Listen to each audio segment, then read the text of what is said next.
নমস্কার বন্ধুরা, welcome back to my channel my ব্লগে আপনাদের স্বাগত। তো আপনারা কেমন আছেন? আশা রাখছি ভালো আছেন। তো আমরাও খুব ভালো আছি। এই যে আমাদের গন্তব্যস্থল হচ্ছে কলকাতা টালিগঞ্জ। তো আমরা সবাই মিলে খুব মজা করতে করতে যাচ্ছি। তো এখানে যাচ্ছিলাম আমার দিদির বাড়ি, ওখানে ছিল কালী পুজো।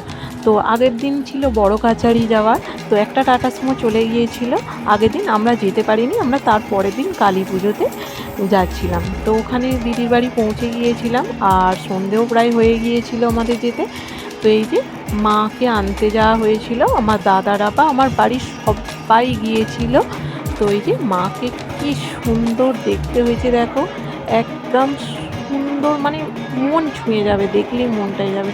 তো আমার দিদিদের একটু সিঁড়িগুলো একটু শর্ট, আর যেখানে পুজো হচ্ছিল সেখানটা খুব সুন্দর করে সাজানো হয়েছিল আর সবাই খুব সুন্দর লাল সাদা শাড়ি পরে এত ভালো লাগছিল যে বলার মতো নয়। তো এই যে মাকে বরণ করে নেওয়া হচ্ছে।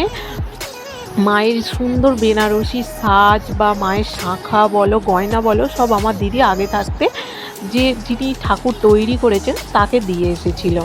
তো দিদিদের ওখানে ওটাই নিয়ম ছিল। তো দিদি এই যে দিয়ে এসেছে, এই দেখো ওই যে আমার দিদি খুব সুন্দর সেজেছে।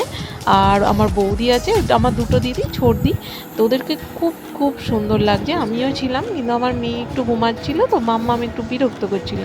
তো এই যে এখানে পুজো হচ্ছে আর এই যে দিদি বসে আছে, দিদিও পুজোতে বসবে। আর চলো দেখাই আরও সবাই কোথায় আছে, বৌদিরা কি করছে, সব পুজোর কাজে ব্যস্ত। মায়ের ভোগ দেয়া হবে, তো সেই ভোগটাই সবাই করছে। আর এই যে আমার পিসেমশাই, পিসি তো ঘুমিয়েই পড়েছে, পিসির শরীরটা একটু খারাপ ছিল। আর এখানেও স্টল ছিল, তো নিচে সবাই স্টলের খাবার খাচ্ছিল। অনেক লোকজন, এটা অনেকটাই রাত্রির দিকটা হয়ে গেছে, তো অনেকটাই ফাঁকা হয়ে গেছে, সবাই চলে গেছে। যেহেতু কলকাতার এলাকা, মানে নির্দিষ্ট একটা টাইম মেনটেন করে, তো তাই এই যে এখানে আমার সব দাদারা বসে আছে, ভাইরা আছে, জামাইবাবু আছে, সব ওরাও খুব নিজেদের মধ্যে মজা করছিল। আর এই যে বৌদি আর এক মাসিমা ছিল যিনি ভোগ রান্না করছিলেন। তো পুজো হচ্ছিল, তো আমাদেরও তো খিদে পেয়ে গেছে। তো আমরা এই যে দিদির ছেলে, আমরা বৌদি বা আমাদের বাড়ির যত সবাই আছে, এই দেখো আমরা এখানেই খেতে বসে গেছি সবাই। তো ক্যাটারিংয়ের লোকেরা সার্ভ করে দিচ্ছিল, ওরাও বাড়ি যাবে। তো আমরাই লাস্ট বাকি ছিলাম, তো এই যে খেতে বসে গেছি। তো এই যে সবাই একটু ভিডিও করছিলাম বলে সবাই একটু জাস্ট কিটিং করছিল। তো এই যে মাম্মামও জেগেছিল, কিন্তু এই দেখো আমার মাম্মামও খেতে বসেছে, কি সুন্দর হাই করে দিচ্ছে, মুখটা দেখলেই মনটা ভরে যায়। তো এই যে প্রথমে ছিল লুচি আর আলু কষা। তো এই দেখো মাম্মামকেও দিয়েছে, ওকে একটু একটু চিড়ে খাওয়াছিলাম। তো তার আগে ওকে একটা দুধ খেয়ে দিয়েছে। আর ওর নজর তো এই দেখো থামস আপের দিকে।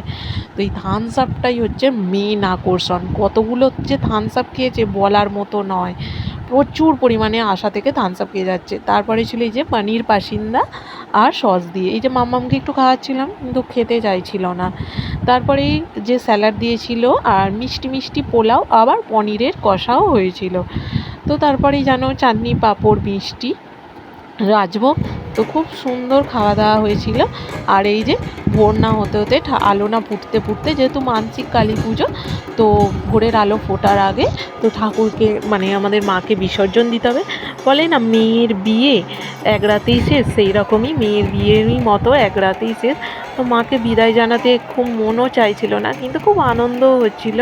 এই যে সব ভাইয়েরা দাদারা খুব নাচতে নাচতে যাচ্ছিল, ওরা খুব খুব আনন্দ করেছে। এই দেখো একটু সিঁদুর খেলা, আবির খেলা হয়েছে, কিন্তু আমি সবটাই মিস করে গেছি মাম্মামের জন্যে।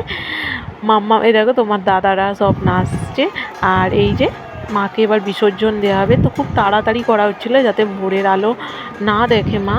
তো এই যে হালকা তবু ভোরের আলো ফুটে যাচ্ছিল, তাই তাড়াতাড়ি করতে বলছিল। কিন্তু বোঝোই তো ছেলেদের আনন্দ, ওরা না মজা না করে কিছু করবে না। দেখো আকাশটা কি সুন্দর, ভোরের আলো ফুটছে, তো তাই একটু হালকা মানে লালচে ভাব এসেছে। বলে না মা থাকবে কতক্ষণ, মা যাবে বিসর্জন, তো মাকে তো বিসর্জন দিতেই হবে। মা আবার তুমি ফিরে এসো, আবার অন্য কোনো রূপে অন্য কোনোভাবে। তো এখানে আমাদের মাকে বিসর্জন দেওয়া হলো, কিন্তু এই যে দাদারা জল দিচ্ছে, তো জলটা না এখানটা খুব মানে গন্ধ ছাড়ছিল, মানে জলটার অবস্থা খুবই খারাপ ছিল। তবুও তারপরে এই দেখো বাড়িতে গিয়েও নাচানাচি এদের থামেনি, এত আনন্দ করেছে তবু হচ্ছে না। তো এই যে আমরাও একটু নেচে নিলাম। এই যে আমি মাম্মামকে কোলে নিয়ে নাচছিলাম। তো এই যে আমাদের কিছু ফটো বা পিক এই যে তোমাদের সঙ্গে শেয়ার করলাম। তো ব্লগটা কেমন লাগলো অবশ্যই জানিও। ভালো লাগলে লাইক, কমেন্ট, শেয়ার, সাবস্ক্রাইব করে দিও। আবার দেখা হচ্ছে অন্য কোনো ব্লগে। নমস্কার।